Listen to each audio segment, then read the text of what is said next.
Pranayamazha novel ഭാഗം 8. എഴുതി അവതരിപ്പിക്കുന്നത് MKR. വീട്ടിലെത്തിയതും ആമി നേരെ മുറിയിൽ ചെന്ന് കട്ടിലിൽ കമഴ്ന്നടിച്ച് വീണ് പൊട്ടിക്കരഞ്ഞു. സുബൈറിനും ബിൻസിക്കും കാര്യം പിടികിട്ടി.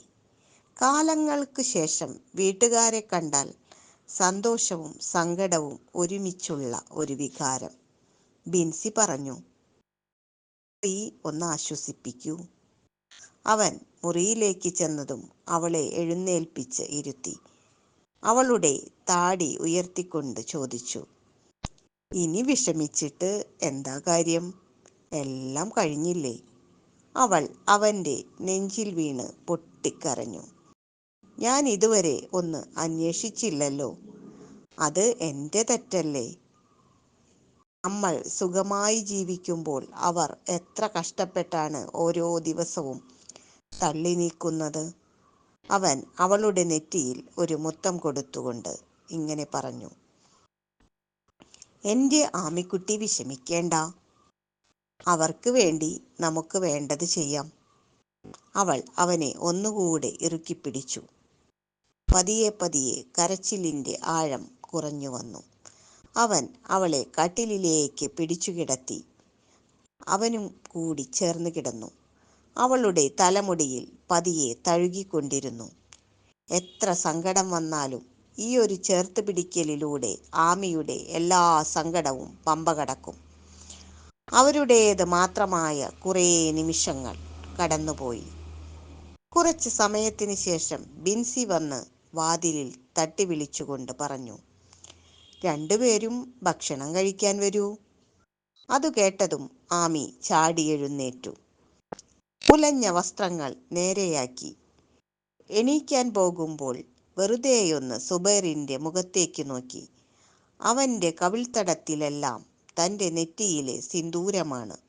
പതിയെ കൈവിരൽ കൊണ്ട് അതെല്ലാം തുടച്ചു നീക്കി. അവൻ ആ വിരലുകളിൽ പതിയെ തലോടി. അവളുടെ മുഖവും ചുവപ്പ് രാശി പടർന്നു. പുഞ്ചിരിയോടെ വാതിൽ തുറന്നു. പിന്നാലെ രണ്ടുപേരും കൂടി ഭക്ഷണം കഴിക്കാനായി ഡൈനിങ് ടേബിളിൻ്റെ അടുത്തെത്തി. പുറകിൽ നിന്നും ബിൻസിയുടെ ശബ്ദമാണ് അവരെ വരവേറ്റത്. എനിക്ക് നല്ല ക്ഷീണം.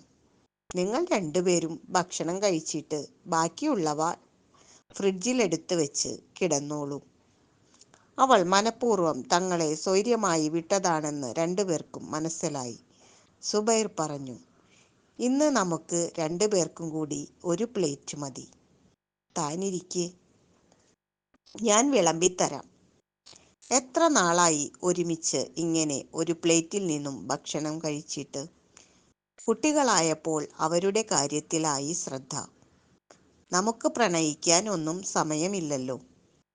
അവൾ കൈകൊണ്ട് അവൻ്റെ തോളിൽ തട്ടിക്കൊണ്ട് പറഞ്ഞു, ഒന്നും മിണ്ടാതിരിക്കുക, ആരെങ്കിലും കേൾക്കും. എല്ലാ മാതാപിതാക്കളും ഇങ്ങനെയാവും. ശരി എൻ്റെ വാര്യരുകുട്ടി, ഞാൻ മിണ്ടുന്നില്ല. ഇനി നമുക്ക് കഴിക്കാം. ഒരു പ്ലേറ്റ് മതി കേട്ടോ നമുക്ക്. അവൾ അവനെ കളിയാക്കിക്കൊണ്ട് പറഞ്ഞു.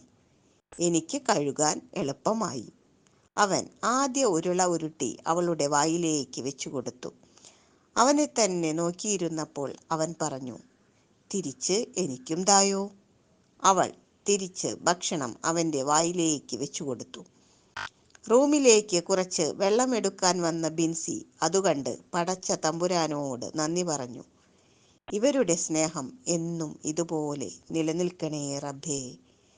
അതും പറഞ്ഞ് മുറിയിൽ എത്തിയപ്പോൾ അവൾ തനിയെ പിറുപിറുത്ത് കൊണ്ട് ഭർത്താവ് കേൾക്കാനായി പറഞ്ഞു, ഇവിടെ ഒരാൾ കൂർക്കം വലിച്ച് ഉറക്കമായി. അതൊക്കെ കണ്ടു പഠിക്ക്. പാത്രം കഴുകാനും ബാക്കിയുള്ളവ എടുത്തു വയ്ക്കാനും അവൻ സഹായിച്ചു. അതിനുശേഷം അവളുടെ തോളിൽ കൈയിട്ടുകൊണ്ട് അവർ ബാൽക്കണിയിലേക്ക് പതിയെ നടന്നു. ടെറസിൻ്റെ മുകളിൽ റൂഫടിച്ചിട്ടുണ്ട്. എങ്കിലും നല്ല നിലാവുണ്ട്. എന്ത് ഭംഗിയല്ലേ ആകാശത്തിന്. നോക്കൂ ആമി, അതിലൊരു വലിയ നക്ഷത്രം നമ്മളെ തന്നെ ഉറ്റുനോക്കുന്നു.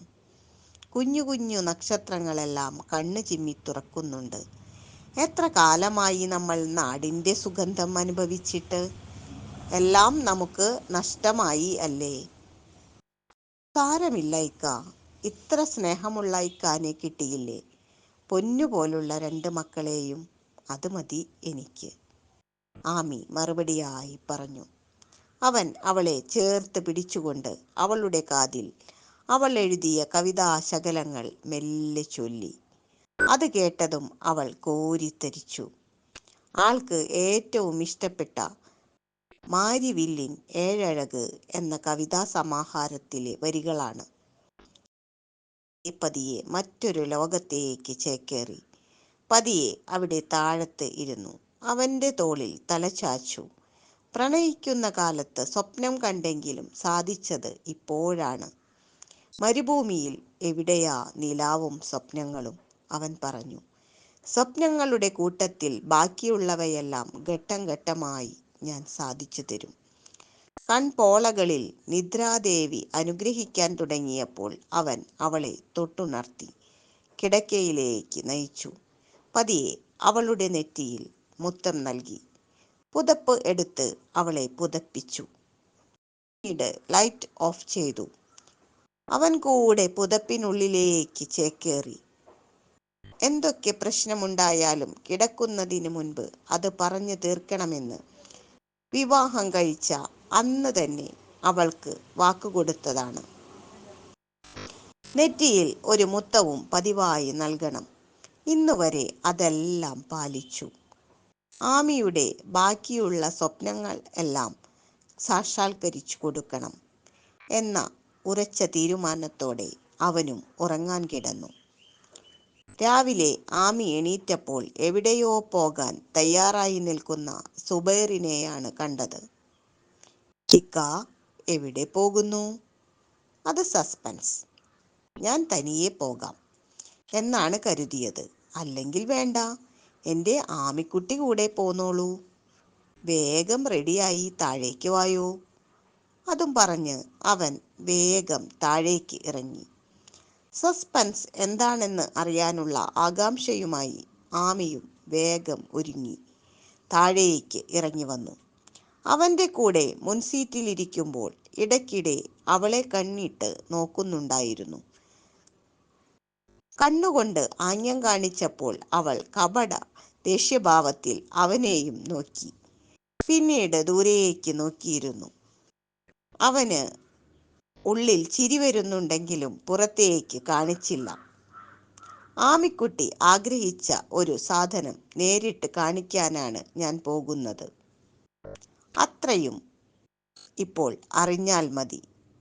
അതും പറഞ്ഞ് അവൻ പൊട്ടിച്ചിരിച്ചു. തുടരും. അടുത്ത ലക്കവുമായി ഉടനെ വരാം.